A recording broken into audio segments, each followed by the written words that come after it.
శ్రీ గురు చరిత్ర అధ్యాయం 24. శ్రీ గణేశాయ నమః, శ్రీ సరస్వత్యై నమః, శ్రీ గురుభ్యో నమః. సిద్ధయోగి ఇంకా ఇలా చెప్పారు.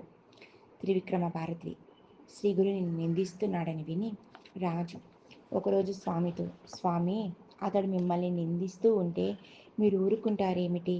అతని అజ్ఞానాన్ని తొలగించరాదా అని వేడుకున్నాడు. శ్రీగురుడు అంగీకరించి బయలుదేరారు. రాజు వెంటనే స్వామిని పూలమాలలతో అలంకరించి పల్లకిలో కూర్చోబెట్టి రాజలాంఛనాలతో కుమసి గ్రామానికి తీసుకువెళ్ళాడు.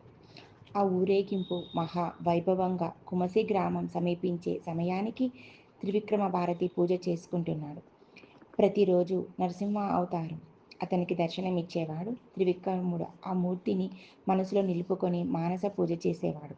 కానీ ఆ రోజు అతడు ఎంత ప్రయత్నించినా ఇష్టదేవతామూర్తి దర్శనమియ్యలేదు. త్రివిక్రముడు, స్వామి నరసింహ, ఈరోజు మీరు నన్నెందుకు కరుణించలేదు? ఎంతో కాలంగా చేస్తున్న నా తపస్సంతా ఈరోజు భంగమయ్యింది. ఇక నేనేమి చేయగలను అని ఆర్తితో తనను కరుణించమని ప్రార్థించాడు.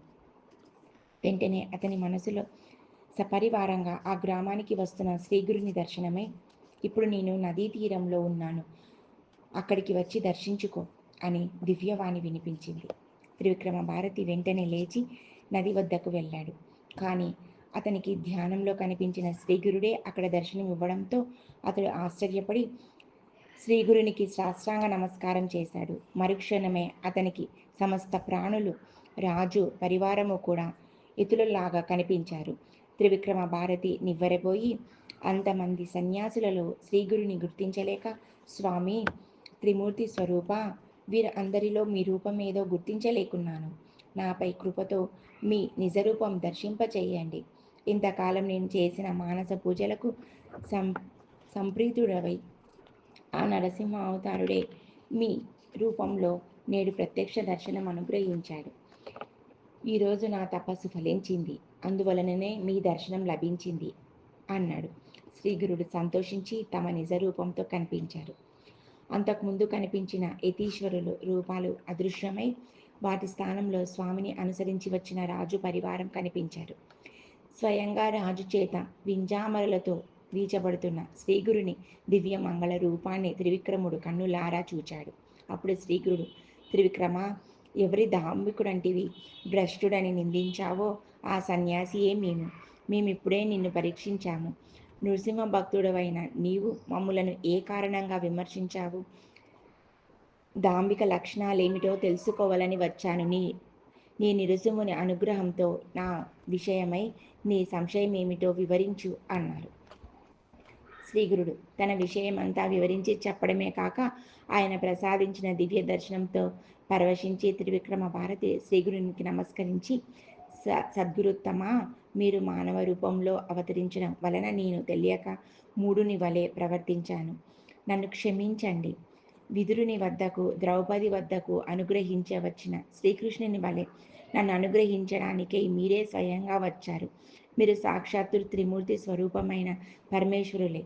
పగటి వెలుగును చూడలేని గుడ్లగూబ వలె అజ్ఞానినై నేను మీ పరంజ్యోతి స్వరూపాన్ని గుర్తించలేక భ్రమించాను.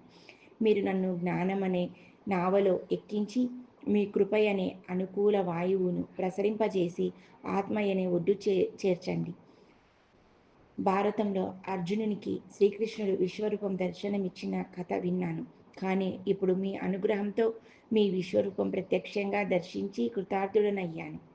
భేద బుద్ధిని సులభంగా తొలగించగల చింతామణి వలె మీరు నాకు ఈనాడు లభించారు. మీరే నా ఉపాస్య దైవమైన నృసింహ స్వరూపులు. శరణు శరణు అని స్తుతించాడు. శ్రీగురుడు అతనిని అనుగ్రహించి, త్రివిక్రమ, నీ భక్తికి సంతోషించాను. నీవు నృసింహస్వామికి చేసే అనుష్ఠానం మాకే చెందుతుంది. అదే చేస్తుండు. నీకు పునర్జన్మ లేదు.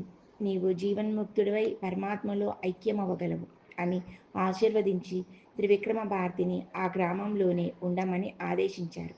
తర్వాత ఆయన గ్రామాధిపతితోనూ పరివారంతోనూ, మాకు అనుష్ఠానం సమయమైంది, మేము ముందుగా వెళ్తాము, మీరు వెనుక రండి అని చెప్పి మనోవేగంతో సంగమానికి చేరుకున్నారు.